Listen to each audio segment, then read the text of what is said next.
இங்கே போய் சம்மர் அதுவும் போட்டு கடுப்பு ஏற்றுது. இவர் ஏசியை ஃபுல்லாக போட்டு வச்சுக்கிச்சு. இந்த ஃபேனு பாரு அது மேலே கூட அடிக்கலை, எங்கேயோ ஓடுது.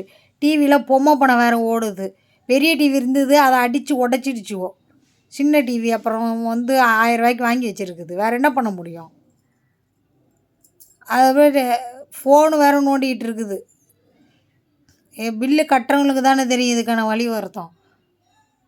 இது பாரு அதோட பரவாயில்லையா, இது பேர் வீட்டை பாரு என்ன நிலமையில ஆக்கி வச்சுருக்குதுன்னு. பொம்மையை தூக்கிட்டு வந்து வச்சு அந்த பொம்மைக்கு வீடு கட்டுறேன்னு சொல்லி பாய் இருக்கிறது எல்லாத்தையும் எடுத்து போட்டு சேரை போட்டு வச்சு, இந்தாண்ட வந்து பொம்மை அப்புறம் அந்தாண்ட துணி துண்டு பார், துண்டு எல்லாத்தையும் போட்டு வச்சுருக்குறான். எடுத்துகிட்டு வந்து இது வீடு கட்டி வச்சுருக்குறாங்களாம் அவன். இதெல்லாம் அப்படியே விட்டுட்டு அது வேலையை பார்க்கும். திரும்ப அதை எல்லாத்தையும் எடுத்து வச்சு நான் க்ளீன் பண்ணணும். இது ஒரு காலை ஆடிக்கிட்டு செல்லில் கேம் விளையாடிக்கிட்டு உட்காந்துருக்குது. கேம் விளையாடிக்கிட்டு இருந்தாலும் பரவாயில்ல, இதுகளுக்கு ஸ்நாக்ஸ் வேறு.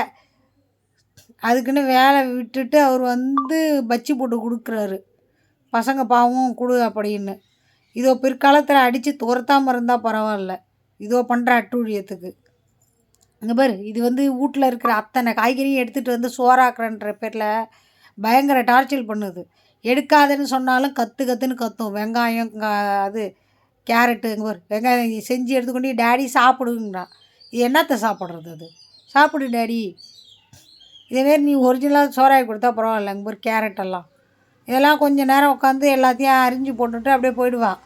அதுக்கப்புறம் அது எல்லாத்தையும் எடுத்து ஒரு மூலையில் போட்டு வச்சுட்டு இது எல்லாத்தையும் கூட்டி வாரி குப்பையை கொட்டணும். நான் வீட்டில் இருக்கிற வேலையெல்லாம் பத்தாது எனக்கு, இது வேறு பெரிய வேலை. இதுக்கு ஒரு சாப்பாடு அதுக்கு ஒரு சாப்பாடு 3 வேலையும் இதுகளுக்கு வேர்க்கும். வெளியே போயிட்டு வந்தாலே டப்புன்னு அவுத்து போட்டு குளிச்சுதுவோம். அது வேறு எத்தனை சட்டையை துவைச்சி போடுறது. உட்காந்து இடுப்பு வலி தான் வருது. வெளியே கடையை போட்டாலா திரும்ப வீட்டுக்குள்ளே எடுத்துகிட்டு வந்து கடையை போட்டாங்க. ஒரு உள்ளே வேறு ஃபேனு வேறு ஓடுது. அதில் வேறு என் ஷாலு அத்தனையும் எடுத்துகிட்டு வந்துருச்சு. எடுத்துகிட்டு வந்து எங்கே கட்டி தொங்க விட்டுருக்குது பாரு. என் ஷாலு வெள்ளை colour Shalu, rose colour Shalu, இந்தாண்ட பாரு பொம்மை ஆங்கரு.